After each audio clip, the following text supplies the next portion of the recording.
हाँ सर। हाँ sir. Okay ठीक। तो पिछली बार हम लोग जब पढ़ रहे थे तब हम लोगों ने कार्बोहाइड्रेट के बारे में चर्चा की थी। सेक्शन 2 में हम लोग अभी है।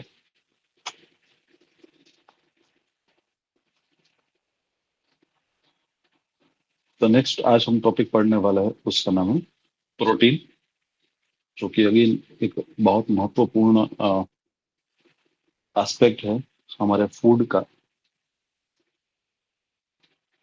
हम जो खाना खाते हैं उसका बहुत जरूरी पार्ट है हमारे लिए, क्योंकि यही चीज हमारे शरीर का रख रखाव करती है, साथ साथ उसका ग्रोथ और डेवलपमेंट का जो रोल है वो प्रोटीन के ऊपर है। तो इसलिए बहुत जरूरी है कि प्रोटीन को समझा जाए और उसको कैसे हमारे जीवन में और बेहतर तरीके से हम इसका इस्तेमाल करें।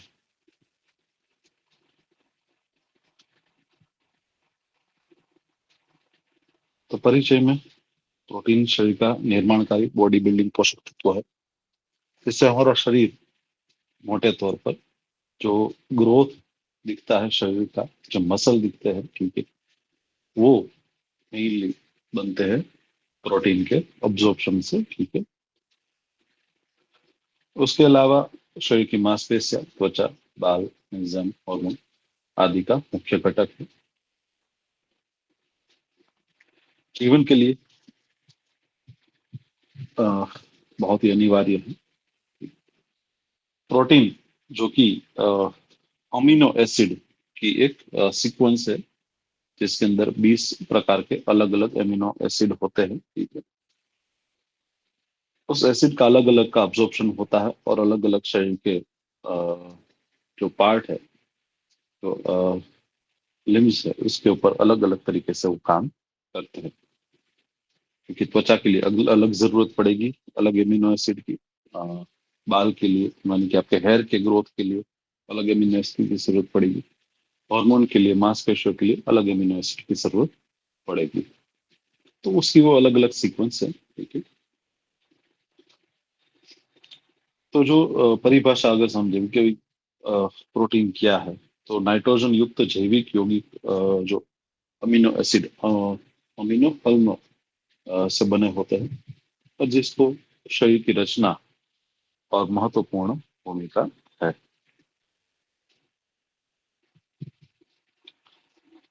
जो रासायनिक संरचना देखे, केमिकल कॉम्पोजिशन, उसमें क्या क्या होता है, हर एक जो प्रोटीन का एक पार्ट होता है उसमें क्या क्या चीजें रहेगी।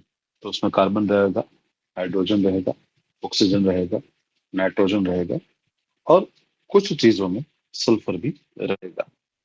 तो सभी जो प्रोटीन होते हैं उसमें सल्फर नहीं होता, लेकिन कुछ चीजों के अंदर अंदर सल्फर का रोल भी होता है, ठीक है? और कुछ चीजों में फॉस्फोरस का भी रोल होता है। तो कितने प्रकार के अमीनो एसिड है, ठीक है, प्रोटीन की मूल इकाई कोई 20 टाइप ऑफ अमीनो एसिड। अगर संरचना के हिसाब से हम लोग अगर उसको अगर देखेंगे, तो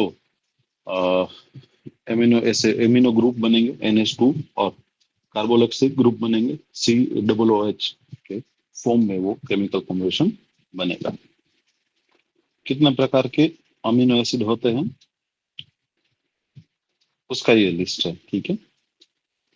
तो बेसिकली जो अमीनो एसिड है, ठीक है, उसको 3 डिवीजन में होता है, ठीक है। एक आवश्यक, एक अनावश्यक और अर्ध आवश्यक। आवश्यक यानी कि जो शरीर नहीं बना सकता, ठीक है, ऐसे चीजें जो आपको बाहर से फूड के द्वारा, खाने खुराक के द्वारा ही आपको लेनी पड़ेगी।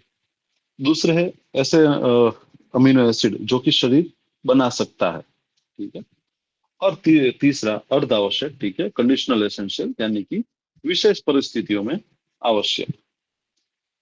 तो 3 प्रकार में बेसिकली अमीनो एसिड है वो डिवाइड होते हैं। एक जो शरीर बना सकता है, एक जो शरीर नहीं बना सकता है, और एक कुछ इम्पोर्टेंट सिचुएशन बनती है शरीर में, इमरजेंसी बनती है, तब शरीर में जरूरत पड़ती है। वैसे आपको इन तीनों का लिस्ट आपको याद होना चाहिए, ठीक है। एसेंशियल क्या है, नॉन एसेंशियल क्या है, और कंडीशनल एसेंशियल क्या है, ये पता होना चाहिए। इसके अंदर 20 प्रकार के जो लिस्ट है वो ये है: एसेंशियल, नॉन एसेंशियल और कंडीशनल, ठीक है। सबका याद नहीं रहेगा तो चलेगा, मुश्किल है सभी को सभी याद रखना, ठीक है। 20 के 20 अमीनो एसिड का लिस्ट पूरा याद रखना।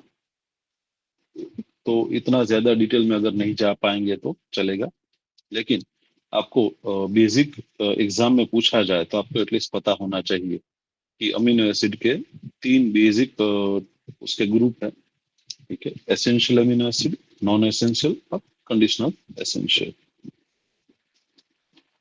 ये तीनों आपको पता होना सर चाहिए सर जी। पहली वाली स्लाइड रखिए ना, स्क्रीन शॉट लेना रह गया है।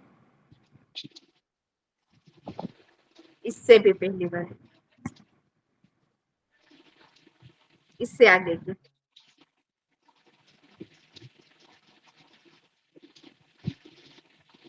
यह नहीं, पहले परिचय वाली। हाँ ठीक है।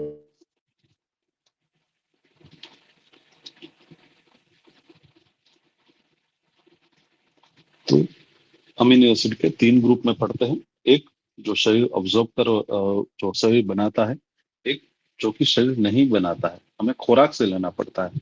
तो एसेंशियल आप जो देखेंगे, ठीक है, जो 20 है, सॉरी पहले स्टार्टिंग के 10 है, ठीक है, वो बेसिकली हमारे खुराक के, फूड के अलग अलग प्रकार से, ठीक है। आप जो अलग अलग चीजें लेते हैं, ठीक है, उन सब चीजों में से हमें मिलता है। तो दूध में से अलग मिलेगा, पनीर में से थोड़ा अलग मिलेगा, फिर आप चना खाएंगे तो अलग मिलेगा, फिर कुछ और चीजें खाएंगे, ठीक है, चावल खाएंगे, रोटी खाएंगे, तो उसमें से अलग प्रकार का आपको अमीनो एसिड का फॉर्म उसमें मिलेगा। तो हर एक चीजों में अलग अलग फॉर्म के लेवल के ऊपर अलग अलग प्रकार के अमीनो एसिड उसमें मौजूद होते हैं, और उसकी प्रक्रिया फिर शरीर में अब्जॉर्प्शन के रूप में, डाइजेशन के रूप में, फिर अब्जॉर्प्शन के रूप में होती है। वो हम आगे देखेंगे।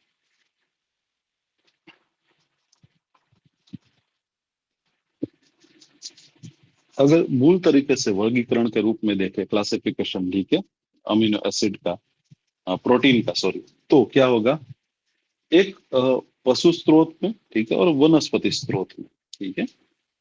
तो पशु स्रोत में क्या रहेगा कि जो दूध के बनी प्रोडक्ट्स है, ठीक है, बेसिकली जो चीजें, वो हम इसमें से ले सकते हैं, ठीक है, जो कि मांस है, मछली है, अंडा है, दूध है, ठीक है, और दूध के बनी सब प्रोटीन जो चीजें है, ठीक है, वो सभी आपके पशु स्रोत में, एनिमल सोर्स में आ जाएगी। दूसरा है वनस्पति स्रोत, ठीक है। तो वनस्पति स्रोत में हमें जो पता है, तो हम लोग जो खाना खाते हैं जनरली, तो उसमें जो दाल है, मूंग है, चावल है, चना है, सोयाबीन है, ठीक है, जो मेवे है, जो ड्राई फ्रूट है, वो सब आपके वनस्पति स्रोत में आ जाएंगे।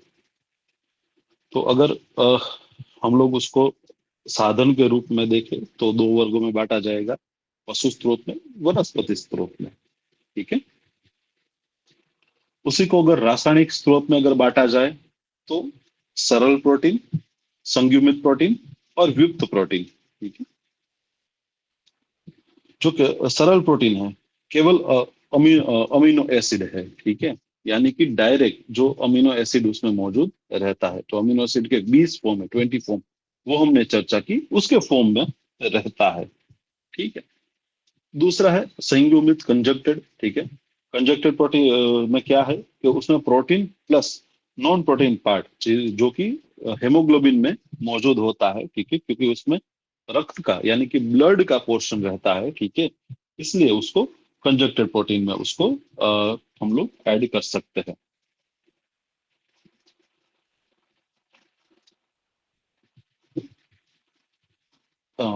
हीमोग्लोबिन में जो बेसिकली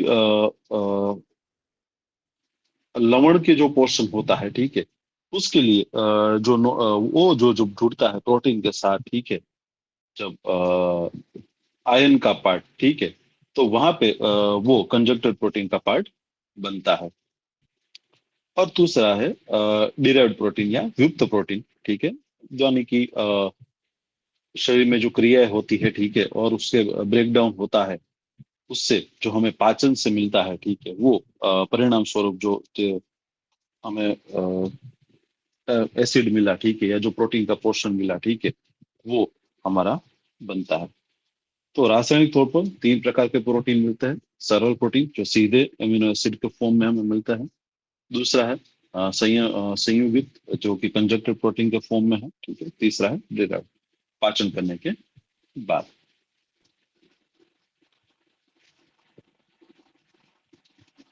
उसके बाद है पोषण गुणवत्ता के आधार पे। इसमें पहला है जो सभी एसेंशियल अमीनो एसिड है, ठीक है, अंडा है, दूध है, वो सभी इसके अंदर आ जाएंगे कंप्लीट प्रोटीन में, ठीक है। जो चीजों में से डायरेक्ट एसेंशियल जो पहले हम लोगों ने लिस्ट देखी थी 10 की एसेंशियल अमीनो एसिड वाली, ठीक है, उसमें से पूरी तरह से मोटे मोटे तौर पर सभी प्रोटीन का हमें सोर्स उसमें से मिलता है, ठीक है।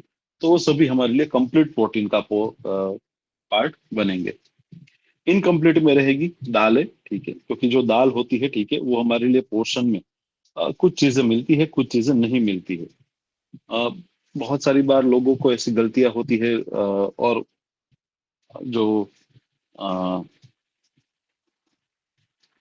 एक्सपर्ट होते हैं कुछ, ठीक है, जो मीडिया पे, सोशल मीडिया पे, इंस्टाग्राम पे, फेसबुक पे, या तो कुछ लिटरेचर बनाते हैं जो प्रोडक्ट डिस्ट्रीब्यूट करते हैं, वो भी कहते हैं, ठीक है, और वहां पे भी बहुत सारी बार ऐसी गलतियां होती है कि लोग दाल खाने के लिए बोलते हैं, ठीक है, कोई दाल आप पिए, उससे आपको प्रोटीन मिल जाएगा। तो दाल और ये सब चीजें हैं, ठीक है, उनसे आपको प्रोटीन मिलता है, लेकिन इनकम्प्लीट प्रोटीन प्रोटीन मिलता है।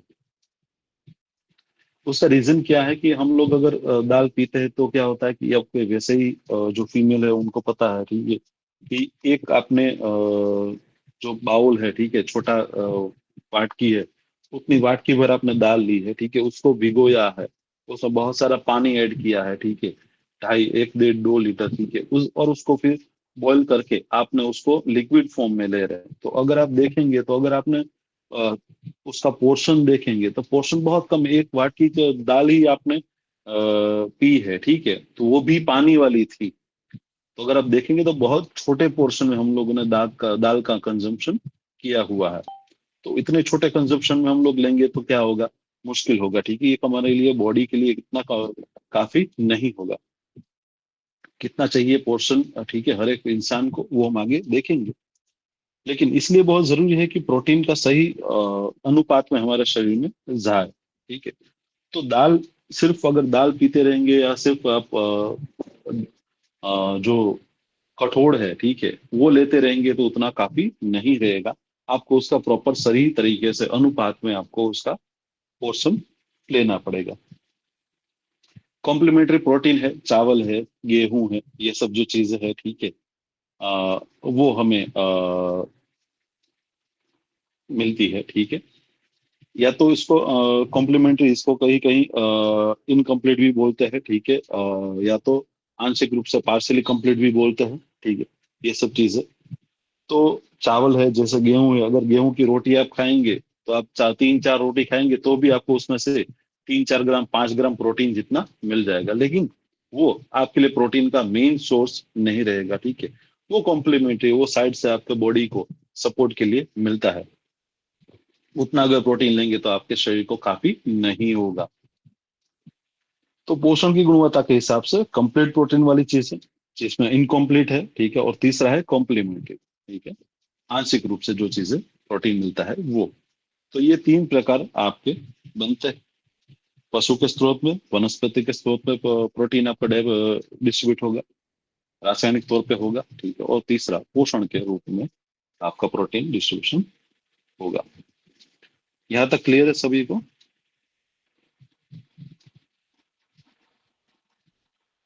हाँ सर।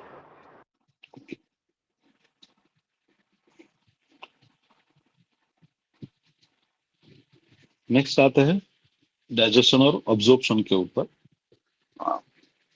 पिछले सेमेस्टर में ऑलरेडी हम लोगों ने पढ़ा था डाइजेशन सिस्टम के समय पे उसी चीज को और अच्छे से फिर से एक बार रिवाइज करते हैं और समझते जाते हैं। पिछली बार हमने कार्बोहाइड्रेट के बारे में समझा था, इस बार जो हम समझ रहे हैं वो प्रोटीन के बारे में समझ रहे हैं। तो हम जो खाना खाते हैं, ठीक है, भोजन लेते हैं, ठीक है, वो दाल है, दूध है, चावल है, अंडा है, रोटी है, वो सब खाते हैं, ठीक है, वो हमारे पेट में जाता है। हाइड्रोक्लोरिक एसिड होता है, उसका उसके साथ मिक्सअप होता है, और हमारे जो प्रोटीन है, ठीक है, उसको उसमें से खाने में से उसका ब्रेक डाउन होना शुरू होता है, उसको अनफोल्ड करना शुरू होता है। तो वहीं से जैसे ही अनफोल्ड होना शुरू होगा, वहां से पेप्सिन नाम का एंजाइम बनेगा, और वो प्रोटीन को छोटे छोटे टुकड़ों में तोड़ना शुरू करेगा, पेप्सिन एंजाइम, ठीक है।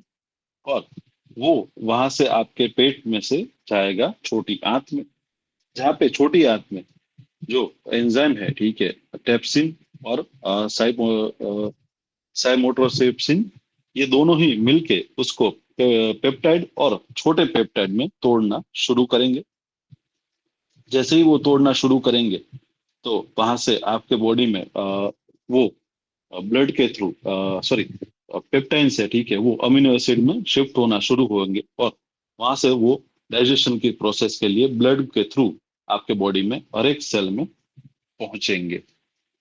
तो आपकी पाचन की क्रिया होगी, आपका खाना होगा, वहां से पेट में जाएगा, पेट में वो पेप्सिन के फॉर्म में कन्वर्ट होगा, पेप्सिन वो उसको तोड़ेगा, और वहां से वो अमीनो एसिड में प्रोटीन को तोड़ेगा, तो पेप्टिसाइड बनेगा। पेप्टिसाइड के साथ दोनों एंजाइम बनेंगे पेनक्रियास से आते हुए, वहां से वो पेप्टाइड में होगा, पेप्टाइड और पेप्टाइड को और छोटा वर्जन में उसको तोड़ेंगे, तो वहां से वो एमिनो एसिड के फॉर्म में वो अ, टूटेगा। और फिर एमिनो एसिड है, वो आपके छोटी आंत में से ब्लड के थ्रू आपके बॉडी में ऑब्जॉर्ब होगा, और ब्लड के थ्रू हर एक जो सेल है, ठीक है, वहां तक आपके शरीर में पहुंचेगा। इसका उपयोग क्या होगा? लिवर के थ्रू टिश्यू में, हर एक टिश्यू में पहुंचेगा, ठीक है, और शरीर के उपयोग के लिए मांसपेशियों का निर्माण एंजाइम और हार्मोन के फॉर्म में होगा। तो उसकी सीक्वेंस देखेंगे तो प्रोटीन, पेप्टिसाइड, अमीनो एसिड, ब्लड और बॉडी के यूज के लिए। तो इस तरह सीक्वेंस में आपके बॉडी में उसका अब्सॉर्प्शन और डाइजेशन होता है। इतनी सीक्वेंस याद रखेंगे तो चलेगा। प्रोटीन, पेप्टिसाइड, अमीनो एसिड, ब्लड और बॉडी यूज, इसको इतना अच्छे से एक्सप्लेन कर देंगे तो काफी रहेगा। वैसे तो इसमें विली का भी प्रोसेस और विलाई का भी देश अवशोषित जो ऑब्जॉर्प्शन के टाइम पे विली का भी रोल होता है, ठीक है, लेकिन उतना ज्यादा डिटेल में नहीं जाएंगे तो चलेगा। डाइजेशन ऑब्जॉर्प्शन क्लियर है?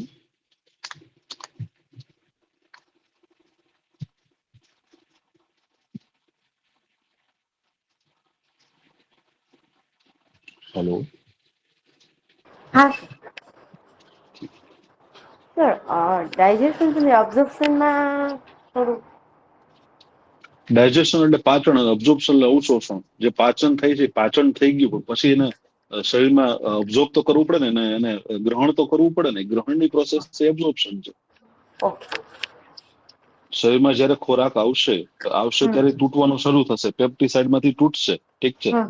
પેપ્ટિસાઇડમાં બન્યું, પછી ત્યાંથી એમિનો એસિડમાં કન્વર્ટ થયું, તો અમીનો એસિડ છે તમારા લોહીમાં અબ્ઝોર્બ થશે નાના આંતરડામાં, ઠીક છે. એ નાના આંતરડામાંથી જે અબ્ઝોર્બ થશે, એ અબ્ઝોર્પ્શન છે એ તમારા ત્યાંથી બ્લડમાં જશે. ત્યાં સુધી અબ્ઝોર્પ્શનની પ્રોસેસમાં નથી, ખાલી ડાયજેશન થયું છે. ઓકે સમજાય. ઓકે એટલે પાચન અને અવશોષણ. હા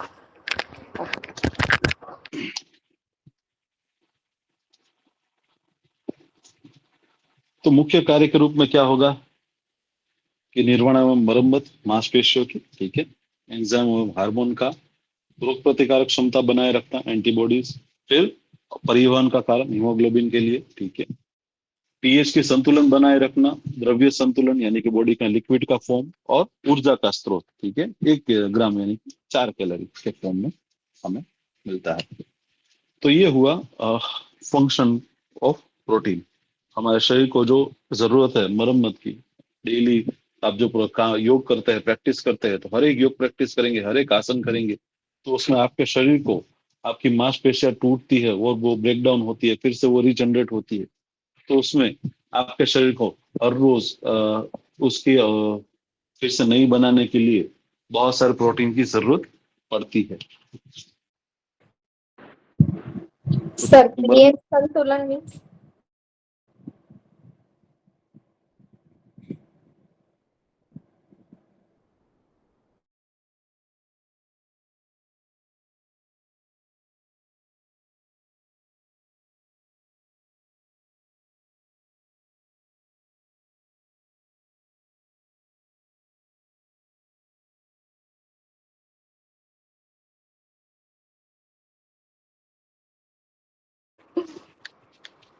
અરે પીપીટી ચાલતી હોય કહેતા તો જાઓ કે નીકળી ગયો છું હું. હા તો સર ફોન મેં તો કરો. કોલ કર્યો પણ તમારો કટ થયો ને એટલે પછી મેં પાછું જોઈન હાય. કર્યું. હા ઓકે. ઓકે. ફોનમાં પીપીટી ચાલતી તો ખબર ના પડે કે ક્યારે તમારી પાછળથી લિંક કેન્સલ થઈ ગઈ છે. હા સર એટલે ધ્યાન ગયું ને એટલે ઉર્વશીબેને કીધું એટલે તરત મેં કર્યો પણ પછી કેટલે પહોંચ્યા હતા? સર હજી 5-6 મિનિટ જ થઈ, જાજી વાર નથી થઈ. સરસ. ફંક્શન ઓફ પ્રોટીન કર્યું આપણે. Okay, function of protein complete થઈ ગયું હતું? ના સર બાકી છે, 3 કીધા તમે હજી. ओके, तो फंक्शन ऑफ प्रोटीन આપણે ડિસ્કસ करता था कि जो मुख्य कार्य है प्रोटीन का वो क्या है, आपके शरीर में जो हर एक मांसपेशियां उसका निर्माण करना, उसकी मरम्मत करना और उसको और बेहतर करना, ये पूरा प्रोटीन का काम है। तो हर रोज जब आप योग अभ्यास करते हैं, तो हर रोज योग अभ्यास करते वक्त आपकी मांसपेशियां और उसके सेल लेवल के ऊपर जो ब्रेकडाउन होता है, उस ब्रेकडाउन की जो रिकवरी है वो प्रोटीन के थ्रू होती है। तो अगर आपके शरीर में प्रोटीन आप नहीं देंगे तो आपकी रिकवरी नहीं होगी। ठीक है, तो मरम्मत का काम प्रोटीन करता है, ऊर्जा का काम कार्बोहाइड्रेट करता है। फिर एंजाइम और हार्मोन, शरीर में जो हमारे और हार्मोन है, एंजाइम है, उसको मैनेज करना, शरीर की एंटीबॉडीज, ठीक है, जो रोग प्रतिकारक क्षमता है उसको बनाए रखना। उसके बाद हीमोग्लोबिन का परिवहन, जो शरीर में ब्लड है, ठीक है, जो लोह तत्व है, ठीक है, उसका जो परिवहन है वो प्रोटीन के द्वारा होता है, प्रोटीन के साथ मिलकर काम होता है उसका। पीएच का संतुलन, हमारे शरीर में जो पीएच, ब्लड का पीएच है, ठीक है, और ओवरऑल जो पीएच है, ठीक है, वो मेंटेन करना। द्रव्य संतुलन, वाटर का जो मेंटेनेंस है वो भी, साथ साथ ऊर्जा का स्रोत। तो 1 ग्राम प्रोटीन खाएंगे तो अराउंड 4 ग्राम आपको कुछ कैलोरी मिलेगी। वही चीज यहाँ पर आती है, प्रश्न यहाँ पर आगे आता है बढ़ते हैं। कि चित्त के ज्ञान जरूर के slide। बिना भी वस्तु का अस्तित्व होता है। तो पहले तो मैंने एक फोटो डाली है यहाँ प्लांट पर बेस्ड एक प्रोटीन प्रश्न की, उपस्थित होता है जिसमें अगेन ये जो फोटो है, ठीक है, महर्षि तो इसको पतंजलि 100% मुनि यहाँ पर बताना ऑथेंटिक चाहते मत हैं। मान, ठीक है, देखो जब ये तक सिर्फ चित्त है, समझने के लिए और ऊपरी ऊपरी तौर पे, ठीक है, कि अगर आप एक बाउल जितना आप चना खाएंगे तो उसमें से 7 ग्राम प्रोटीन मिलेगा, ओट्स में से 11 ग्राम प्रोटीन मिलेगा, टोफू में से 13 ग्राम प्रोटीन मिलेगा, ब्राउन राइस में से 3 ग्राम प्रोटीन मिलेगा, किनोवा में से 4 ग्राम, दाल में से 6 ग्राम, चना केशू में से 18 ग्राम, पीनट बटर में से 28 ग्राम, आलमंड में से 19 ग्राम, 29 ग्राम, अवाकाडो में से 2 ग्राम, ब्रोकोलीज में से 4 ग्राम, एडमामे में से 12 ग्राम। तो ये सब चीजें जो आप, सिर्फ हमने लिस्ट बनाई है, ठीक है, जिसमें अभी सबसे ज्यादा प्रोटीन मिल रहा है, ऐसी चीजें हमने यहाँ पे डाली, ठीक है। तो हम लोग जब खाना खाते तो उसमें से हमारे शरीर में प्रोटीन जाता है। अब हमारे शरीर में कहीं प्रोटीन की तो कोई स्टोरेज हाउस नहीं है, ठीक है। तो जो भी प्रोटीन हम खाना खाते हैं वो डाइजेशन होगा, उसका अब्जॉर्प्शन होगा, और जो नहीं होगा वो बाहर निकाल दिया जाएगा। तो इसलिए बहुत जरूरी है कि हमें तीनों हमारे खाना, जो सुबह का ब्रेकफास्ट, दोपहर का लंच, शाम का खाना, तीनों में हमें सही अनुपात में प्रोटीन का अब्जॉर्प्शन या प्रोटीन उसमें हमें होना चाहिए। कितना जरूरत है हमारे शरीर को प्रोटीन का? सामान्य व्यक्ति के लिए 0.8 ग्राम से 1 ग्राम पर केजी, एथलीट के लिए 1.2 ग्राम पर केजी या 2 ग्राम तक पर केजी, यानी सपोज के किसी का वजन 50 ग्राम है, सॉरी 50 किलो है, तो उसको कम से कम हर रोज 50 ग्राम जितना प्रोटीन जाना चाहिए। अब 50 ग्राम प्रोटीन खाने के लिए आपको कितनी चीजें खानी पड़ेगी वो आप सोचिए भी।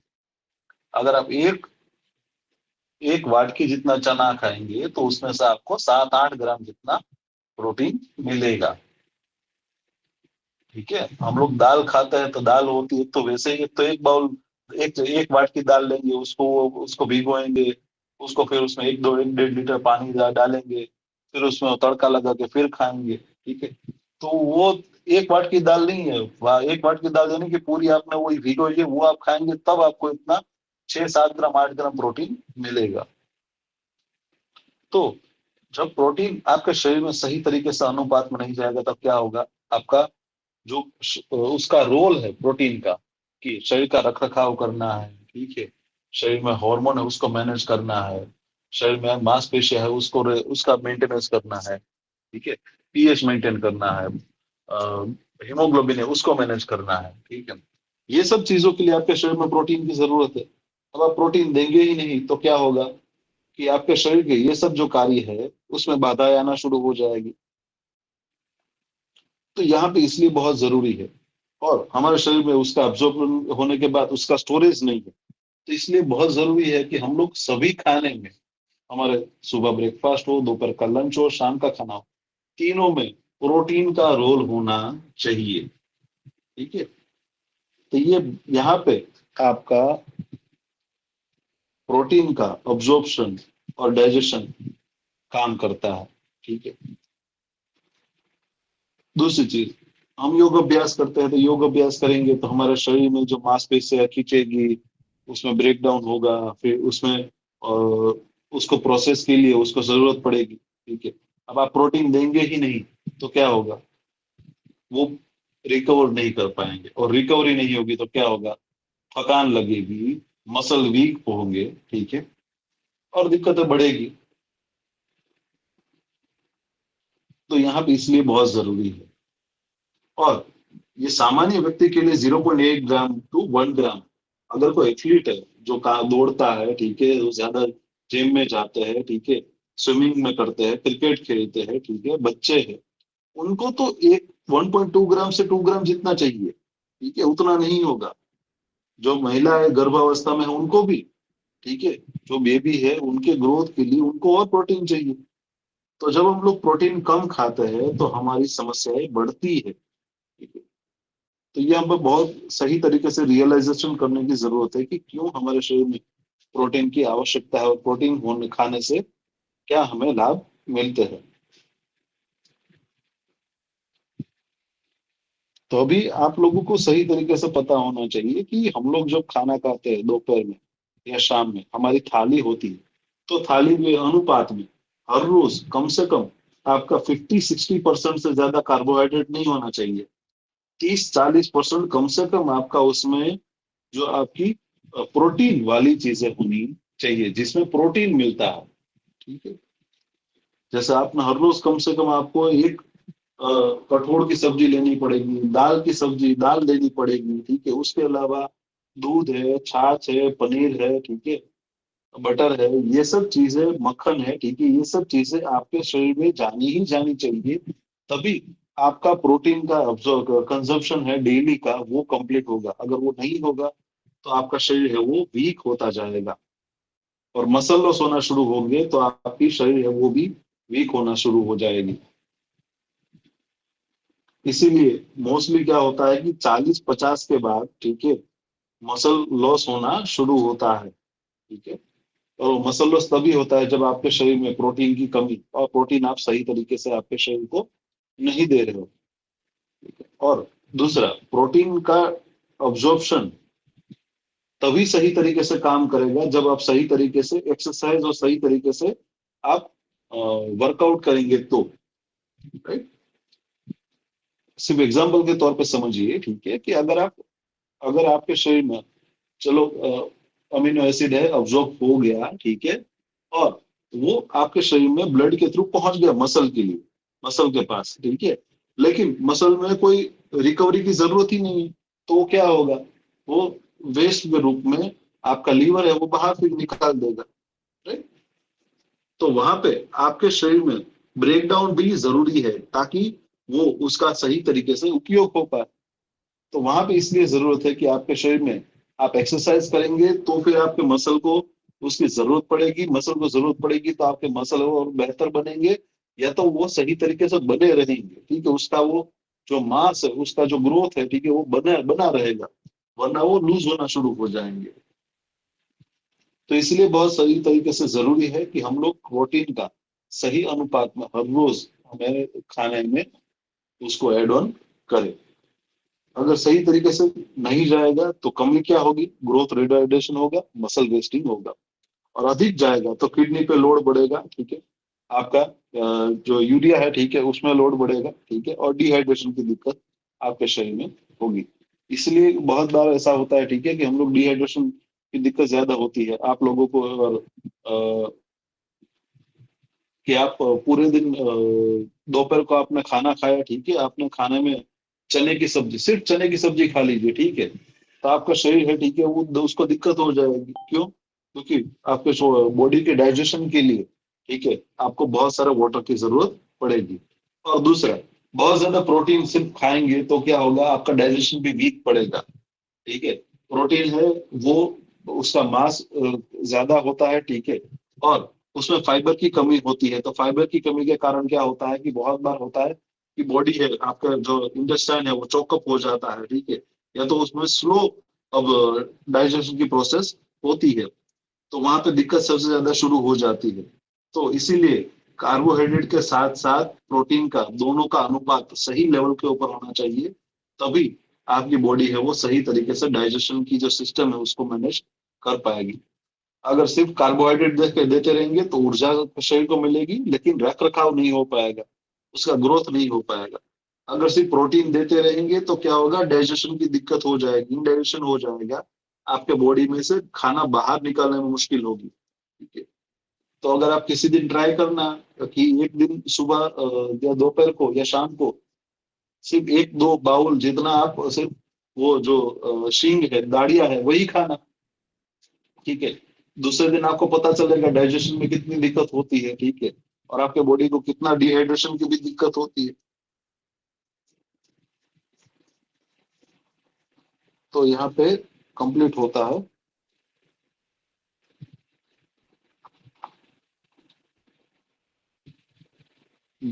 प्रोटीन का पार्ट।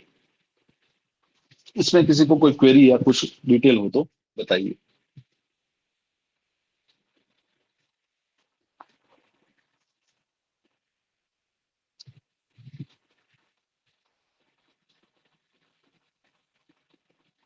सबको सबको समझ में आ गया?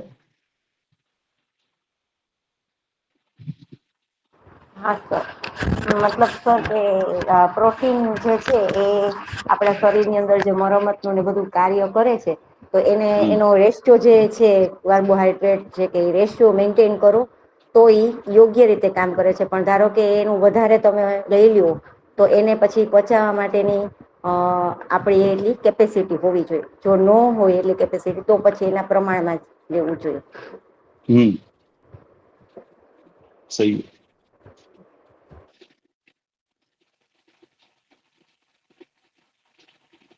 तो बहुत सही तरीके से आपके शरीर में प्रोटीन का एक अनुपात में रोज अगर 50 किलो किसी का वजन है तो 50 ग्राम जाना चाहिए। अगर किसी का 100 किलो वजन है तो 100 ग्राम जितना प्रोटीन जाना चाहिए। ये तो डेली रिक्वायरमेंट है, इतना तो दिन के दौरान जरूरी है।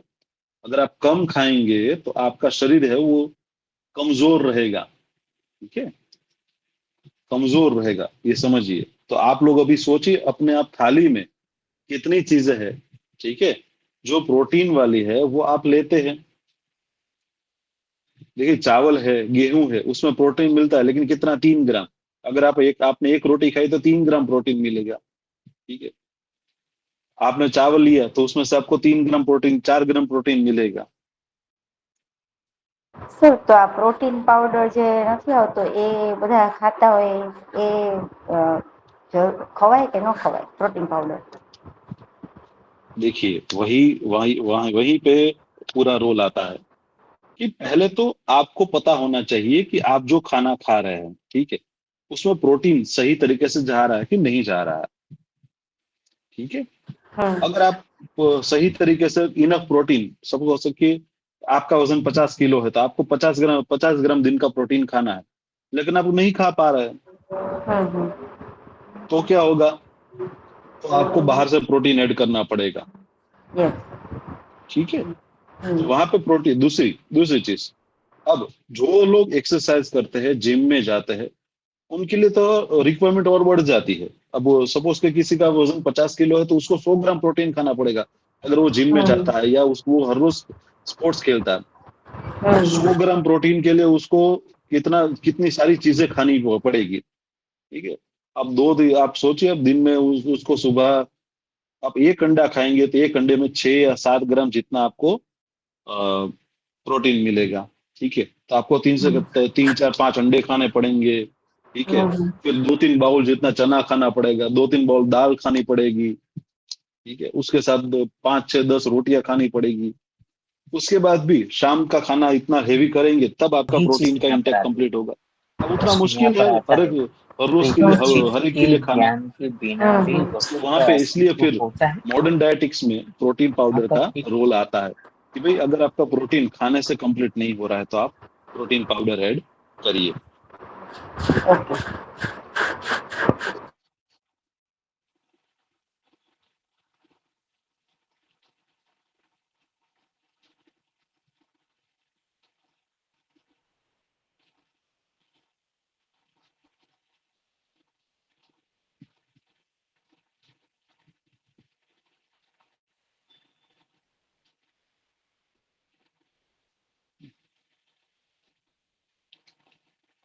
और किसी का कोई સર प्रश्न એમાં हो तो લખ્યું હતું फिर। કે ઓછું હોય તો મસલ્સ લોસ થાય ને વધારે હોય તો કિડની એવું લખ્યું હતું લે સાહેબ. हम्म हाँ, तो देखिए ज्यादा अगर डालेंगे तो किडनी के ऊपर फिल्ट्रेशन में दिक्कत होगी, हम्म ठीक है। हाँ तो ज्यादा अगर प्रोटीन वाली चीजें पूरे दिन आप खाते रहेंगे तो फिर आपकी किडनी के ऊपर जोर पड़ेगा, क्योंकि उसको फिल्ट्रेशन तो करना है ना, ठीक है। देखिए जो आप अमीनो एसिड का देखेंगे, अगर आप डाइजेशन के टाइम पे अगर आपको याद होगा, ठीक है, तो अमीनो एसिड के फॉर्म में से वो यूरिया के फॉर्म में कन्वर्ट होगा, ठीक है। तो वहां पे जो प्रोसेस होगी वो कन्वर्जन की प्रोसेस कहाँ से होगी? वो लीवर के थ्रू, और इसी वहीं से होगा। तो इसलिए बहुत जरूरी है कि सही तरीके से उसका अनुपात में हम लोग उसको डेली खाने में ले। अगर कम लेंगे तो भी दिक्कत है, ज्यादा लेंगे तो भी दिक्कत है। सर प्रोटीन की मात्रा ज्यादा होती है तो यूरिक एसिड का प्रॉब्लम होता है ना? जी जी जी बिल्कुल। दूसरा भी है, यूरिक एसिड में सिर्फ प्रोटीन की मात्रा ज्यादा इसलिए नहीं है, ठीक है, कि सही तरीके से डाइजेशन नहीं हो पा रहा, उसका अब्जॉर्प्शन नहीं हो पा रहा, वहां पे भी दिक्कत है, ठीक है। नहीं सर और नहीं साथ में हार्मोनल लेवल के ऊपर भी दिक्कत है, इसलिए भी है। तो सिर्फ प्रोटीन ज्यादा खा रहे इसलिए उसका रोल ऐसा नहीं बोल सकते हो रहा, ठीक है। बहुत सारी चीजें इसके पीछे कारण है। तो हार्मोन की जो दिक्कत है उसमें भी बहुत सारा रोल प्रोटीन का है, ठीक है।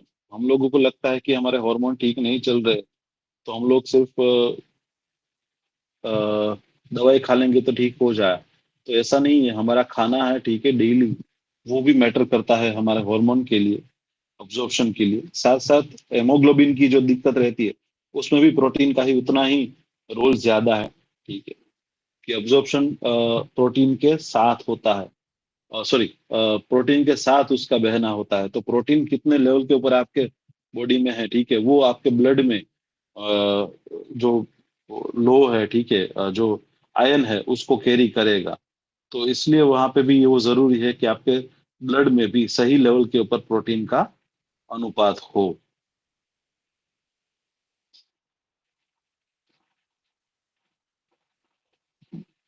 प्रोटीन और कार्बोहाइड्रेट दोनों का ही सही तरीके से हमारे शरीर में होना बहुत जरूरी है।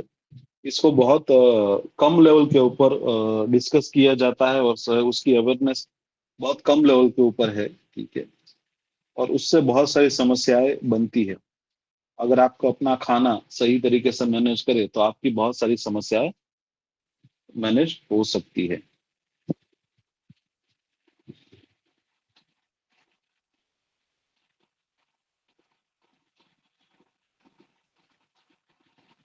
ठीक है, चलिए। वैसे तो एक नया टॉपिक शुरू करना था, लेकिन इतना टाइम नहीं है हमारे पास। आज हम वाटर नहीं कंप्लीट कर पाएंगे। अगली बार हम लोग मिलेंगे तो वाटर और फिर विटामिन मिनरल्स के ऊपर शिफ्ट होंगे, वो कंप्लीट करेंगे। तो 1 या 2 लेक्चर में शायद आपका कोर्स है सेम, हमारा जो सेक्शन 1 सेक्शन 2 का कंप्लीट हो जाएगा।